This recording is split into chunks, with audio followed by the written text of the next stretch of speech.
चलिए फाउंडेशन शुरू करते हैं। फाउंडेशन कितने प्रकार की होती है? 2 प्रकार की फाउंडेशन होती है, ठीक है। सैलो और डीप। सैलो फाउंडेशन में डेप्थ अपॉन विड्थ का रेशियो होता है 1 से कम, और डीप फाउंडेशन में 1 से ज़्यादा। किसी भी स्ट्रक्चर का वह लेवल जहाँ पर इसमें डीपी डाली जाती है या फर्श बनाया जाता है, फ्लोर। भाई बिल्डिंग बनी है, बिल्डिंग मान लो ये बिल्डिंग बनी हुई है। अब इस बिल्डिंग में ये वो लेवल आ गया, ये वाला काला काला जो बना रहा हूँ मैं, जहाँ से आप फर्श बनाओगे या डीपीसी डालोगे। डीपीसी हमेशा प्लिंथ लेवल पर डाली जाती है, या फर्श हमेशा प्लिंथ लेवल से बनाना शुरू किया जाता है, ठीक है, प्लिंथ लेवल। अब देखो मैक्सिमम टोटल सेटलमेंट देखेंगे हम आइसोलेटेड फुटिंग के लिए और राफ्ट या मैट फुटिंग के लिए। याद रखना मैक्सिमम टोटल सेटलमेंट है ये। तो आइसोलेटेड फुटिंग में होता है सैंड के लिए 40, क्ले के लिए 65। सैंड की 40, क्ले की 65। वहीं अगर maximum total settlement raft foundation के लिए देखें तो सैंड के लिए होता है 40 से 65 और क्ले के लिए 65 से 100। ये तो हो गया मैक्सिमम। अब है मतलब टोटल हो गया, टोटल वाला ये डिफरेंशियल।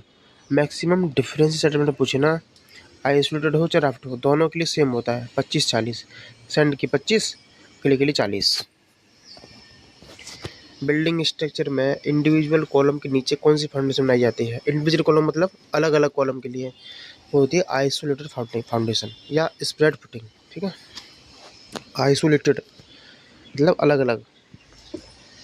शैलो फाउंडेशन के प्रकार कौन से होते हैं? देखो शैलो फाउंडेशन कौन से होते हैं? आइसोलेटेड फाउंडेशन शैलो होती है। कंबाइंड फुटिंग भी, ठीक है। एक होती है स्ट्रिप, जिसको हम कंटिन्यूस और वॉल फुटिंग भी कहते हैं। स्ट्रिप, कंटिन्यूस, वॉल, नाम एक ही है इसका, ठीक है। और फिर है स्ट्रैप फुटिंग। स्ट्रैप को कहते हैं कैंटिलीवर। और राफ्ट या मैट, ये सारे के सारे सेल्फ फाउंडेशन है। याद कर लेना वीडियो पॉज करके आराम से, ठीक है। कौन से होते हैं? Isolated footing, combined, strip, continuous, wall, ठीक है, फुटिंग, और स्ट्रैप फुटिंग जिसको कैंटिलीवर भी कहते हैं, और राफ्ट या मैट फाउंडेशन। अगला क्वेश्चन, जब किसी फाउंडेशन की लेंथ अधिक हो और चौड़ाई कम हो, भाई दोनों में तुलना की जाए तो लेंथ ज़्यादा है, चौड़ाई कम है, उसे कहते हैं स्ट्रिप फुटिंग। नेक्स्ट, ऐसी जगह पर जहाँ पर पहले से ही पड़ोसी की बिल्डिंग बनी हो या मकान बना हो, तो उस कंडीशन में आप कौन सी फाउंडेशन बनाओगे? भाई आपकी बिल्डिंग वही है, वहीं उसकी दूसरे की है, तो वहाँ पर आप बनाएंगे स्ट्रिप फुटिंग। कमांड नहीं, कमांड मतलब स्ट्रिप फुटिंग बनाएंगे, जिसको वॉल फुटिंग भी कहते हैं या कंटिन्यूस फुटिंग भी कहते हैं। नेक्स्ट, जब दो कॉलम एक दूसरे से बहुत ज़्यादा दूरी पर न हो, जब दो कॉलम एक दूसरे से बहुत ज़्यादा दूरी पर न हो, शायद दोनों की इंडिविजुअल फुटिंग डिजाइन की जाए तो एक दूसरे को ओवरलैप ना करें, ऐसी कंडीशन बनाते हैं हम कंबाइंड फुटिंग, ठीक है। जब दो कॉलम पास पास हों और दोनों की अलग अलग फुटिंग जो बनाई जा रही है वो एक दूसरे को ओवरलैप ना करें, तो उस कंडीशन में हम कंबाइंड फुटिंग बना देते हैं। यदि किसी स्ट्रक्चर को बनाते समय आइसोलेटेड फुटिंग डिजाइन की जा रही है और इनके द्वारा कवर किया गया एरिया टोटल खोदे गए एरिया का 50% से अधिक है, तो वहाँ पर राफ्ट फाउंडेशन बनाई जाती है, राफ्ट। नेक्स्ट, यदि खोदी गई मिट्टी का वेट बनाए गए स्ट्रक्चर के वेट के बराबर है तो वहाँ पर राफ्ट फाउंडेशन बनाते हैं। जब दो आइसोलेटेड कॉलम फुटिंग को एक बीम से जोड़ दिया जाता है ना, तो उसको कहते हैं स्ट्रैप या कैंटिलीवर फुटिंग। पाइल फाउंडेशन किन कंडीशन में करनी चाहिए? जब मृदा वीक हो, जब आपको ब्रिज और वाटर टैंक के लिए ब्रिज बनाना हो या वाटर टैंक बनाना हो तो वहाँ पे पाइल फाउंडेशन बनाते हैं। और जब बिल्डिंग बहुत हैवी हो, ठीक है, और उस पर कंसंट्रेटेड लोड आ रहा हो, तो उस कंडीशन में पाइल फाउंडेशन बनाई जाती है। तो पाइल फाउंडेशन कब कब बनाते हैं बताओ? जब मृदा वीक हो, ब्रिज बनाना हो या वाटर टैंक बनाना हो, ठीक। और जब बिल्डिंग बहुत हैवी हो और उस पर कंसंट्रेटेड लोड आ रहा हो, उस कंडीशन में बनाई जाती है, ठीक है, pile foundation. Next, deep foundation के प्रकार। डीप फाउंडेशन 3 प्रकार की होती है, याद रखना। देखो कौन सी इसमें, एक पाइल, एक पियर और एक कैसून, जिसको वेल फाउंडेशन भी कहते हैं। पाइल फाउंडेशन, पियर फाउंडेशन और कैसून फाउंडेशन, जिसको हम वेल फाउंडेशन भी कहते हैं। तीनों ही डीप फाउंडेशन है। जो बच्चे की सारी डेप्थ तो सेल हो जाती है, सेलो। नेक्स्ट, ऐसी पायल जो किसी स्ट्रक्चर के लोड को अत्यधिक गहराई पर किसी हार्ड स्ट्रेटम या रॉक पर जाकर ट्रांसफ़र करती है। मतलब आपने एक पायल गाड़ी, ये मतलब ज़मीन है, ठीक है, यहाँ आपने एक पायल गाड़ी, तो तब तक गाड़ेंगे जब तक नीचे कठोर सरफेस न मिल जाए, कठोर सरफेस, ठीक है, हार्ड सरफेस न मिल जाए, उसे बोलते हैं एंड बियरिंग पायल, क्योंकि वो अपनी लोड को उस पर ट्रांसफ़र कर देगी फिर हार्ड सरफेस पर। मतलब उस एंड तक गाड़ते हैं जब तक हार्ड सरफेस न मिल जाए। नेक्स्ट, ऐसी पायल जो किसी स्ट्रक्चर के लोड को पायल और सॉइल के मध्य लगने वाले फ्रिक्शन से रजिस्ट करती है, तो उसे फ्रिक्शन फ्रिक्शन पायल कहते हैं भाई। ये पायल अपने गाड़ी, ठीक है, अब इसके आसपास जो मिट्टी है, ये आसपास मिट्टी, इस पायल के आसपास मिट्टी जो है, अब इसमें घर्षण लगेगा इससे, तो घर्षण जब लगेगा तो इस पर जो लोड आ रहा था ना, वो घर्षण और पायल के कांटेक्ट में जो घर्षण पैदा हो रहा है उससे ख़त्म हो जाता है, इसे बोलते हैं फ्रिक्शन पायल। नेक्स्ट, ऐसी पायल जो किसी स्ट्रक्चर के आने वाले लोड की कुछ मात्रा को तो एंड के द्वारा, ठीक, और कुछ मात्रा पायल और पायल के बीच चारों जो मिट्टी जो है उसके बीच लगने वाले घर्षण से रजिस्टर कर देती है। भाई बात समझ भाई, कोई पायल अपनी गाड़ी, तो उस पायल पर जो वो आ रहा है, लोड आ रहा है, उस लोड की कुछ मात्रा तो एंड के द्वारा, एंड मतलब जहाँ पर वो टच करेगी हार्ड सरफेस पर, वहाँ ट्रांसफ़र कर देगी, कुछ वो आसपास की सॉइल पर ट्रांसफ़र कर देगी घर्षण से, उस पायल को कहते हैं भाई फ्रिक्शन कम बियरिंग पायल। हाइड्रोलिक स्ट्रक्चर में सीपेज को रोकने के लिए क्या करते हैं, कौन सी पायल प्रयोग करते हैं भाई? आपने जल में कोई स्ट्रक्चर बनाई, हाइड्रोलिक स्ट्रक्चर क्या होती है, जल में स्ट्रक्चर बनाई, उसमें सीपेज हो रहा है, उसे रोकने के लिए शीट पायल लगाते हैं। ऐसी पायल जिसका यूज लूज ग्रेनुलर सॉइल को कॉम्पैक्ट करने के लिए करते हैं, जिसमें सॉइल की बियरिंग कैपेसिटी इंक्रीज हो जाती है, उसे कहते हैं कॉम्पैक्शन पायल। ऐसी पायल जिसका यूज ढीली कड़दार सॉइल को कॉम्पैक्ट करने के लिए करते हैं, जिससे सॉइल की बियरिंग कैपेसिटी बढ़ जाती है, उसे कॉम्पैक्शन पायल कहते हैं। किस पायल का कोई लोड नहीं आता, किस पायल पर कोई लोड नहीं आता, तो वह है कॉम्पैक्शन पायल। ऐसी कौन सी पायल है जिस पर कोई लोड नहीं आता है? कॉम्पैक्शन पायल, इस पर लोड नहीं आता है, याद रखना। नेक्स्ट, इस प्रकार की पायल का यूज वाटर फ्रंट स्ट्रक्चर के सामने बनाए गए स्ट्रक्चर में पानी के जहाज या फ्लोटिंग बॉडी के लिए, बॉडी के इम्पैक्ट को रोकने के लिए, भाई पानी के जहाज या फ्लोटिंग तैरने वाली बॉडी के इम्पैक्ट को रोकने के लिए किया जाता है, वो होती है फेंडर पायल। नेक्स्ट, किसी स्ट्रक्चर पर हॉरिजॉन्टल या इंक्लाइंड डायरेक्शन में आने वाले लोड को रजिस्ट करती है, तो वो बैटर पायल। भाई बैटर पायल ऐसी है जो हॉरिजॉन्टल में लोड आ रहा हो या इंक्लाइंड डायरेक्शन में लोड आ रहा हो, उसको रजिस्ट कर लेती है, उसे बैटर पायल कहते हैं। पियर फाउंडेशन का कम से कम साइज क्या होता है? 60 सेंटीमीटर या 6 सेंटीमीटर। पियर फाउंडेशन का जो साइज होता है 60 centimetre. Bridge and fly over के लिए कौन सी फाउंडेशन बनाते हैं? ब्रिज के लिए और फ्लाई ओवर के लिए, याद रखना दोनों के नाम, पियर फाउंडेशन। नेक्स्ट है, किस प्रकार की पायल का यूज किसी स्ट्रक्चर पर आने वाले हॉरिजॉन्टल फोर्स को रजिस्ट करने के लिए किया जाता है? इसको एग्जैक्टली वर्टिकल बनाया जाता है, तो उसे एंकर पायल कहते हैं, ध्यान देना। ये कह रहा है इस पायल का प्रयोग किसी स्ट्रक्चर पर आने वाले हॉरिजॉन्टल फोर्स, ये फोर्स आ रहा है, ठीक है, ये पायल खड़ी हुई है हमारी, इस पर हॉरिजॉन्टल फोर्स आ रहा है दोनों तरफ से, ठीक है, इसको रेस्ट करने के लिए किया जाता है। इसको एग्जैक्टली वर्टिकल, देखो वर्टिकल बनाया है मैंने, इसी बोलते हैं एंकर पायल।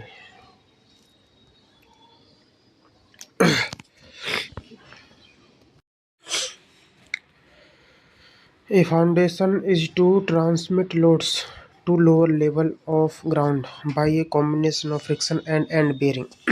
वो ये ना, एक ऐसी फाउंडेशन जो लोड को ट्रांसफ़र कर रही है लोअर लेवल पर, ठीक है, जिसमें कॉम्बिनेशन है फ्रिक्शन का और एंड बेयरिंग का, उसे कहते हैं पायल foundation.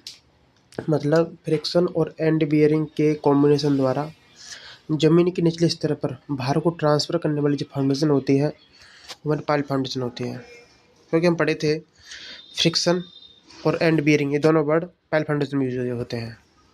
Next, the process of strengthening and existing foundation, मतलब मौजूदा फाउंडेशन की नींव में मजबूती लाने के लिए, ठीक है, उसे ठीक करने के लिए अंडरपिनिंग करते हैं। क्या? अंडरपिनिंग। नेक्स्ट, एक संरचना का सबसे निचला भाग जो भार को मृदा पर ट्रांसफ़र करता है, उसे कहते हैं फाउंडेशन या सब स्ट्रक्चर। संरचना का वह सबसे निचला भाग कौन सा है जो भार को वितरित करता है?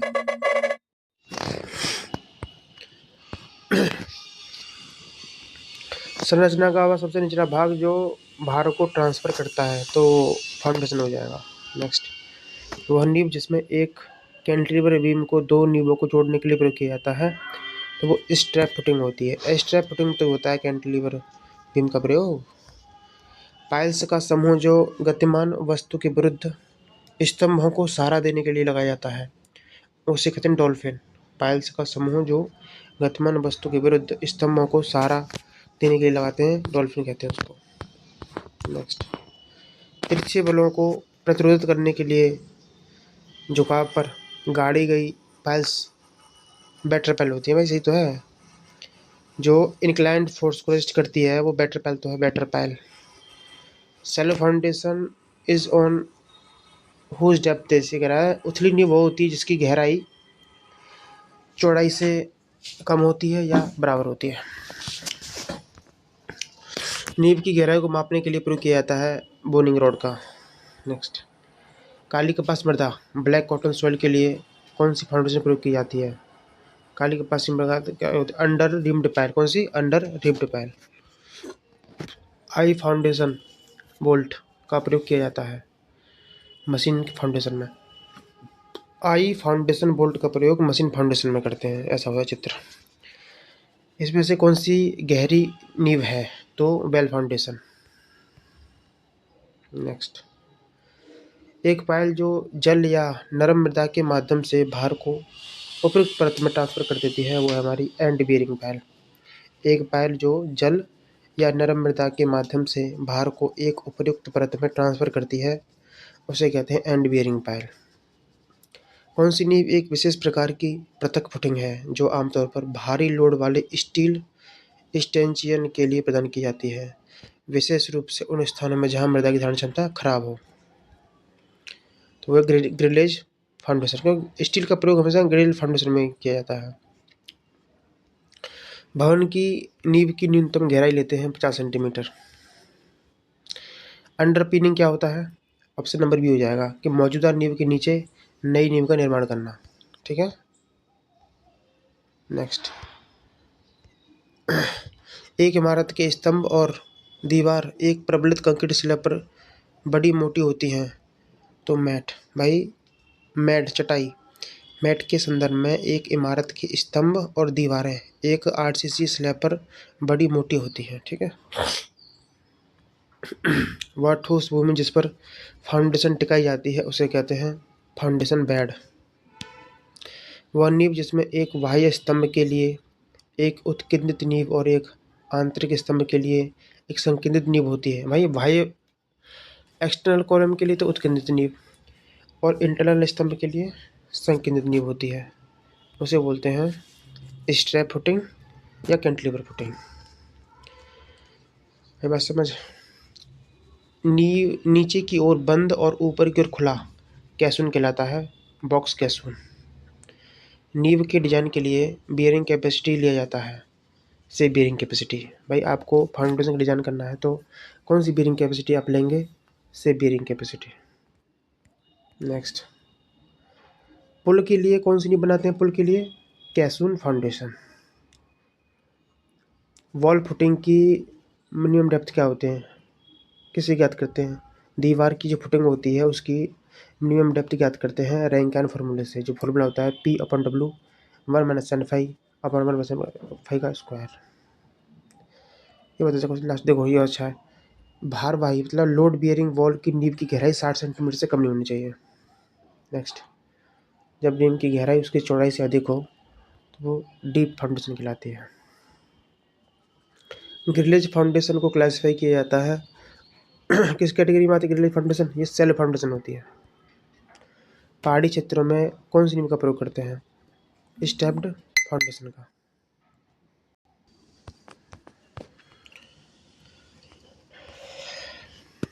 ब्रिज के लिए कैसून फाउंडेशन प्रयोग की जाती है। ठीक है, यहाँ तक हो गया था।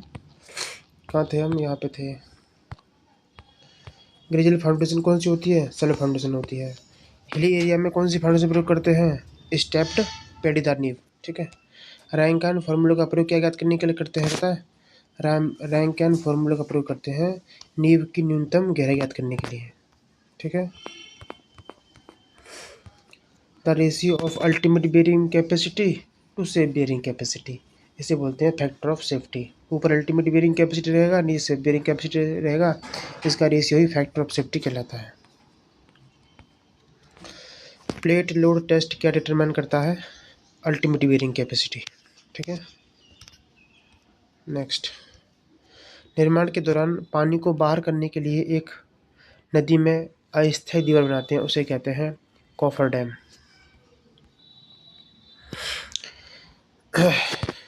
यहाँ देखिए, ये पायल कौन सी है? पहली वाली, ये प्रेशर पायल है जो आयताकार से भी बनी हुई है ना, ये प्रेशर पायल है। नीचे गोला सा बना हुआ है, ये हो गए पेडिस्टल पायल, इसमें दो गोले हैं, ये हो जाएगी under reamed pile.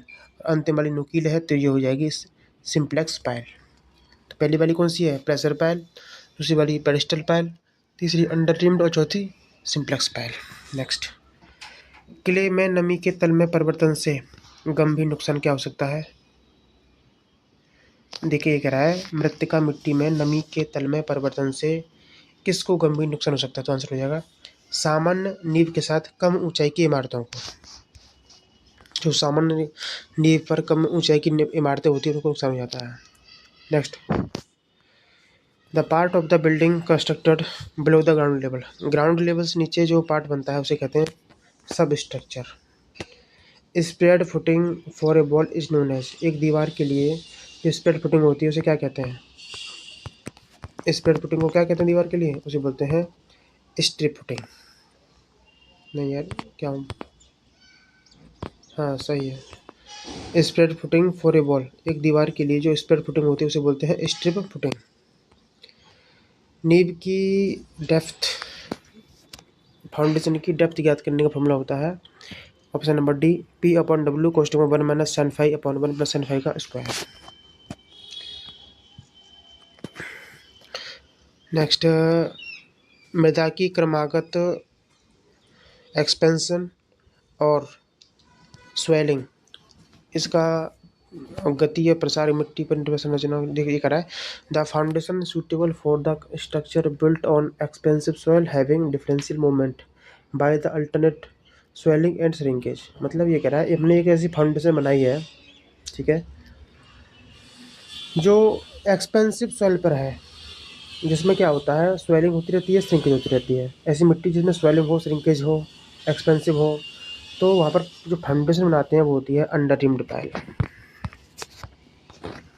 Next, a footing support to column, एक फुटिंग जो है दो कॉलम को सपोर्ट कर रही है, ठीक है, या जो दो से अधिक कॉलम को सपोर्ट करती है, ऐसी फैलाव नींव उसे कहते हैं कंबाइंड फुटिंग। मतलब दो या दो से अधिक कॉलम को जोड़ने वाली फुटिंग कौन सी होती है? Combined footing. Cast iron pile क्या है? भारी और वर्टिकल लोड के लिए उपयोगी होती है, are useful for heavy vertical load. Black cotton soil पर भवन निर्माण के लिए किस प्रकार की नींव बनाते हैं? ब्लैक कॉटन सॉइल पर जो नींव बनती है वो हो जाएगी मैट फाउंडेशन।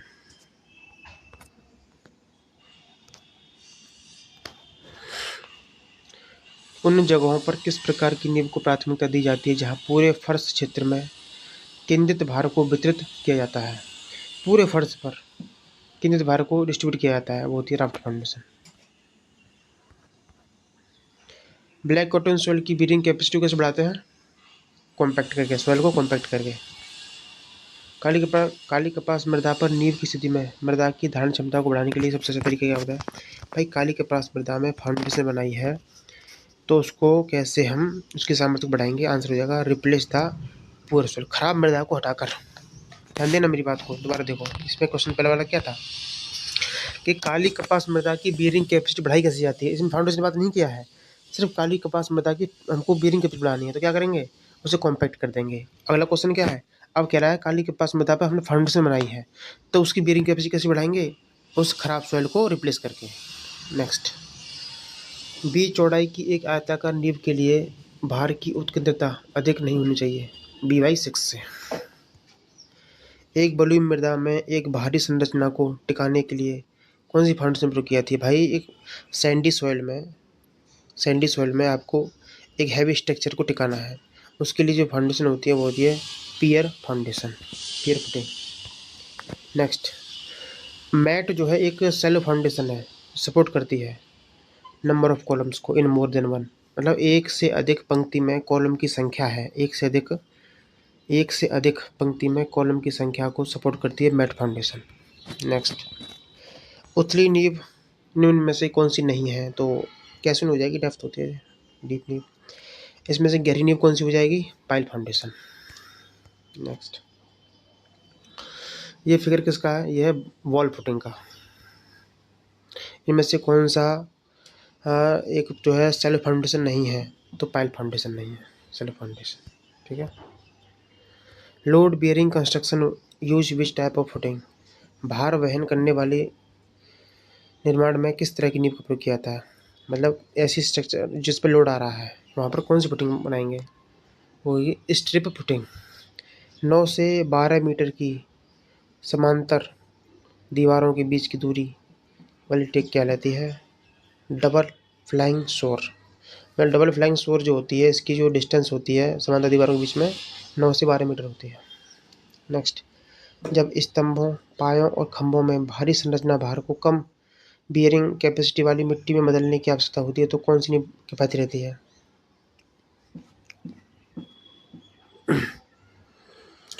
Grillage foundation. जब स्तंभों, पियर्स, खंबे से भारी संरचना भार को लो बियरिंग कैपेसिटी वाली मिट्टी पर ट्रांसफर करना है तो वहाँ पर ग्रिलेज फाउंडेशन प्रयोग की जाती है। Next, on an absolutely rigid foundation base the pressure will. आपके पास जो फाउंडेशन का बेस है वो रिजिड है, तो उस कंडीशन में जो प्रेशर होता है ना, जो प्रेशर होता है वो एक समान नहीं होता है। ठीक। नेक्स्ट, कौन सी उथली नींव है? Raft foundation. नींव का आधार जो बड़े क्षेत्रफल पर दीवार या स्तंभ का परतदार भार डालता है उसे कहते हैं। ये कह रहा है the footing which spread the super imposed load of wall. दीवार और कॉलम के सुपर इम्पोज्ड लोड को फैला देता है बड़े एरिया पर, उस फाउंडेशन को क्या कहते हैं? उसे कहते हैं स्प्रेड फुटिंग। नेक्स्ट, किन पायलों के सांचे पहले से ही साइट के बाहर आवश्यक आकार और लंबाई में ढाल दिए जाते हैं? उसे कहते हैं प्रीकास्ट पायल। नेक्स्ट, ये कौन सी फाउंडेशन है? ये है ग्रिलेज फाउंडेशन। ठीक है। नेक्स्ट, यहाँ पे क्या दे रखा है? देखो यहाँ पे दिया है फैक्टर ऑफ सेफ्टी दे रखा है, फैक्टर ऑफ सेफ्टी दे रखा है 2। ठीक है। और बियरिंग कैपेसिटी दे रखी है उसकी 300, बियरिंग कैपेसिटी 300। क्या पूछा है? सेफ बियरिंग कैपेसिटी पूछा है, तो फॉर्मूला क्या होता है? सेफ बियरिंग कैपेसिटी फॉर्मूला क्या होता है? Ultimate bearing capacity upon safe bearing capacity इस फैक्टर ऑफ सेफ्टी। देखो फैक्टर ऑफ सेफ्टी का फॉर्मूला क्या होता है? Ultimate bearing capacity upon safe bearing capacity. Ultimate दे रखी है 300, सेफ पूछी है। ठीक है। और यहाँ फैक्टर ऑफ सेफ्टी 2 दे रखा है, तो क्रॉस मल्टीप्लाई कर देंगे, 2 नीचे पहुँच जाएगा, इसे कट जाएगा तो 150 आ जाएगा। सेफ बियरिंग कैपेसिटी 2 आ जाएगा। ऐसे यहाँ दे रखा है। देखो ग्रिजल नींव की चौड़ाई का पता लगाएं। अगर कुल भार इतना आ रहा है और उसकी बियरिंग कैपेसिटी 65 दे रखी है, तो कुल भार में बियरिंग कैपेसिटी भाग लगा देंगे तो आपके पास नींव की चौड़ाई निकल आएगी। ठीक है। ये कौन सी फाउंडेशन है? ये हो जाएगी option number A, foundation having an elastic support. ठीक है। ये हमारी है ब्लॉक टाइप की फाउंडेशन, ब्लॉक। नेक्स्ट है provide continuous and longitudinal bearing for loads. निरंतर और अंतर वहनशीलता प्रदान करता है, वो है strip footing. Strip footing provide continuous and longitudinal bearing of for loads. Load के लिए, जो लोड आ रहा है उसके लिए कंटिन्यूअस और लॉन्गिट्यूडनल बियरिंग कैपेसिटी प्रदान करती है स्ट्रिप फुटिंग। नेक्स्ट है लंबाई, चौड़ाई, गहराई के गुणनफल द्वारा घन मीटर में ज्ञात करते हैं फाउंडेशन का साइज। नेक्स्ट है कोई नॉर्मल बिल्डिंग है उसके लिए कम से कम हाइट क्या होती है प्लिंथ से? मतलब सामान्य इमारत में ग्राउंड लेवल के ऊपर की कुर्सी की न्यूनतम ऊंचाई 450 mm। नॉर्मल बिल्डिंग की बात करें, सामान्यतः बोले ना, तो 450 mm, ठीक है। और वाणिज्यिक भवन के लिए 60 सेंटीमीटर ली जाती है। ठीक है, सामान्य बिल्डिंगों के लिए तो 45 सेंटीमीटर और वाणिज्यिक भवन के लिए 60 सेंटीमीटर, ठीक है। वैसे और पूछे सामान्यतः 30-60 होता ही है। पाइल फाउंडेशन की विफलता का कारण क्या होता है? Punching shear. जहाँ बियरिंग स्ट्रेटम सेलो डेप्थ पर उपलब्ध होता है, मतलब जो बियरिंग कैपेसिटी है उतनी नींव पर ही है, और जहाँ भार बहुत अधिक नहीं है तो वहाँ पर जो इस प्रकार के विस्फोटक कोष्ठ का प्रयोग किया जाता है, तो वहाँ पर यह ओपन कैप्सूल का। यदि दीवार को कोई खसका प्रदान नहीं किया जाना है तो नींव की चौड़ाई दीवार की मोटाई का कितना लिया जाता है? 3 गुने के बराबर। यदि दीवार में कोई भी खसका प्रदान नहीं किया जाना है तो नींव की जो चौड़ाई है वो दीवार की मोटाई का 3 गुना के बराबर ली जाती है। नेक्स्ट है, अच्छी नींव के आधार का चयन इस पर निर्भर करता है, सभी पर करता है, ठीक है। नेक्स्ट, वाणिज्यिक और औद्योगिक इमारतों के लिए स्वीकार्य अधिकतम निपटान कितना लेते हैं? रट लेना, इसको रट लेना। मैक्सिमम सेटलमेंट, ये मैक्सिमम सेटलमेंट पूछता है। वाणिज्यिक और संस्थागत भवनों के लिए 25 mm, ठीक है। औद्योगिक भवनों के लिए 38 mm, गोदाम वगैरह के वेयरहाउस के लिए 50, और विशेष मशीन की फाउंडेशन होगी तो वहाँ पर 0.5 mm से कम। मशीन के लिए 0.5 mm से कम, गोदाम के लिए 50, वाणिज्य औद्योगिक भवन के लिए 38 और वाणिज्य के लिए 25। वह परिस्थिति है जिसमें इसके अंतर्गत एक संयुक्त आधार उपलब्ध कराया जाता है, मतलब इसमें कम्बाइंड फुटिंग कब दी जाती है? इसका आंसर होगा B. End column is near the property line, जब आपका एंड कॉलम प्रॉपर्टी लाइन के पास होता है ना, वहाँ पर कम्बाइंड फुटिंग दी जाती है। नेक्स्ट, नींव का भवन में मुख्य कार्य क्या होता है? फाउंडेशन क्यों दी जाती है? आंसर हो जाएगा भवन को जमीन में धंसने से रोकने के लिए। नेक्स्ट, भवन की प्लिंथ लेवल जो है भू स्तर से 30 सेंटीमीटर ऊपर होना चाहिए। कभी कभी 30-60 भी होता है, ठीक है। तो यहाँ पर समझो ये कह रहा है, ये रहा देखो, कुर्सी तल जो है, प्लिंथ लेवल जो है वो भूमि तल से 30 सेंटीमीटर ऊंचा रखा जाता है, लेकिन 45 सेंटीमीटर सामान्य तौर पर लिया जाता है। प्लिंथ लेवल की हाइट पूछे सामान्य तौर पर तो 45 सेंटीमीटर, और वैसे अगर पूछे तो 30 से 60। एक भवन की नींव में भार आरसीसी स्लैब पर होता है जो प्लान में पूरे क्षेत्रफल पर कवर करती है, तो मैट फाउंडेशन हो जाएगी। मैट फाउंडेशन होती है वो, राफ्ट मैट, ठीक है। Next, which part of temporary structure can never be made of steel? अस्थायी संरचनाओं का कौन सा भाग कभी भी इस्पात का नहीं बनाया जाता? तो फाउंडेशन कभी इस्पात की नहीं होती। संरचना का सबसे निचला भाग जो भार को मृदा पर ट्रांसफर करता है तो उसे कहते हैं फाउंडेशन। खत्म हो गया।